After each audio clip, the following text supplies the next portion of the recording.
गुप्त विद्या चैनल में आपका स्वागत है। आज हम बात करेंगे मणिपुर चक्र के बारे में। ये चक्र नाभि से थोड़ा ऊपर होता है। नाभि के आसपास का क्षेत्र मणिपुर चक्र के अंतर्गत आता है। ये चक्र साहस और ओज तेज लाता है। ये चक्र वीरता का भी प्रतीक माना जाता है। इस चक्र के खुलने से साधक उच्च स्तर के व्यक्तित्व को पाने लगता है। उन्हें जीवन में मान सम्मान मिलने लगता है। इस चक्र का विचारों से सीधा संबंध होता है। इस चक्र के बिगड़ने से साधक बहुत अधिक विचार करने लगता है। सही विचार उनके मन में नहीं आता।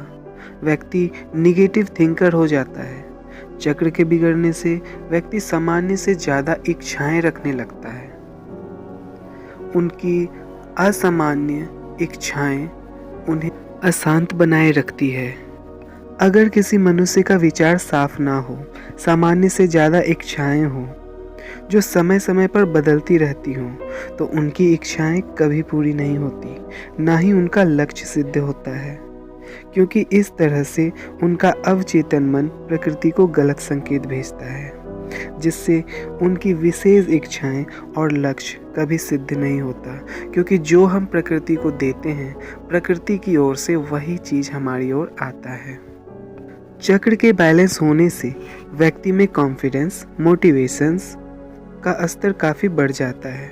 उनका उनके विचारों पर, उनकी इच्छाओं पर विशेष नियंत्रण आ जाता है। उनका लक्ष्य साफ होने लगता है। उनका उनके मन पर कंट्रोल बढ़ जाता है।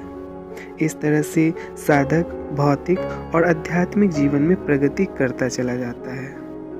चक्र के खराबी से पेट के रोग आदि होने लगते हैं। पाचन शक्ति बिगड़ जाता है। मेटाबॉलिज्म खराब होने लगता है। उन्हें गैस आदि की समस्या हमेशा बनी रहती है।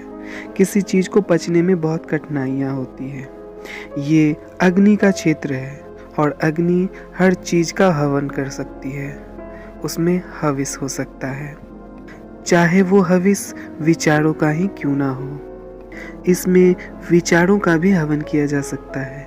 अगर साधक ध्यान की एक खास विधि सीख ले, उसे जान ले, तो वो अपने निगेटिव विचारों और इच्छाओं की आहुति दे सकता है अपने इस हवन कुंड में।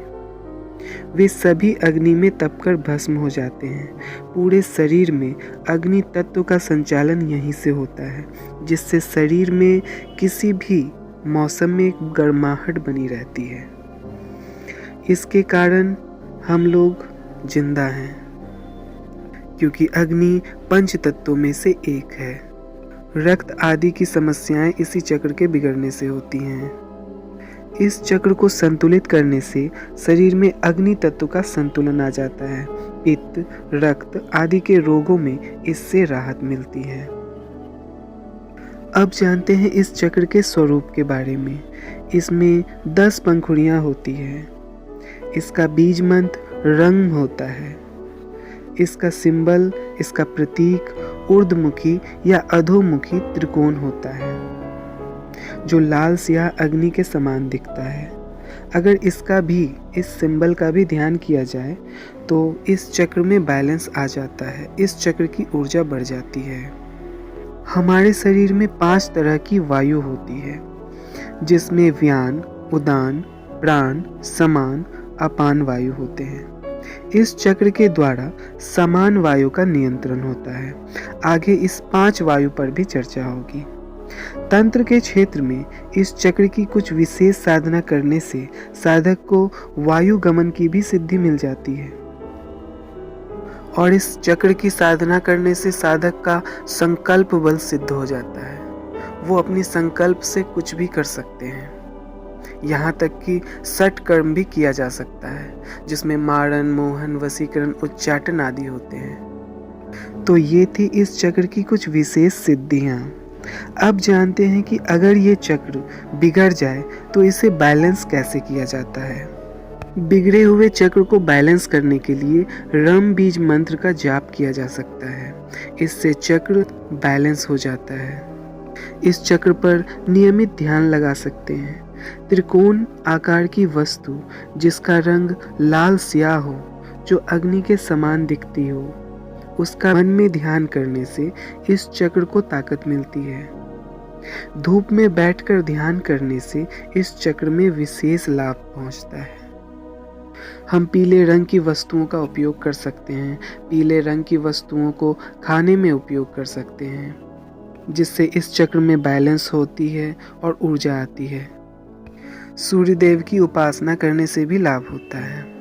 और अब जानते हैं ब्रह्मांडीय ऊर्जा साधना के माध्यम से इस चक्र को कैसे जगाया और संतुलित किया जा सकता है। बिगड़े हुए चक्र को कैसे ठीक किया जा सकता है। इस ब्रह्मांडीय ऊर्जा साधना के माध्यम से चक्र को बहुत जल्दी संतुलित कर सकते हैं। इस साधना के अनुसार ब्रह्मांड से सीधे ऊर्जा लेकर हम किसी भी चक्र में दे सकते हैं, और जिस चक्र को देते हैं उसकी ऊर्जा बढ़ जाती है, वो चक्र खुलने लगता है। उस चक्र से जुड़ी हुई सारी समस्याएं खत्म होने लगती हैं। इस ऊर्जा के माध्यम से सभी चक्र बैलेंस हो सकते हैं।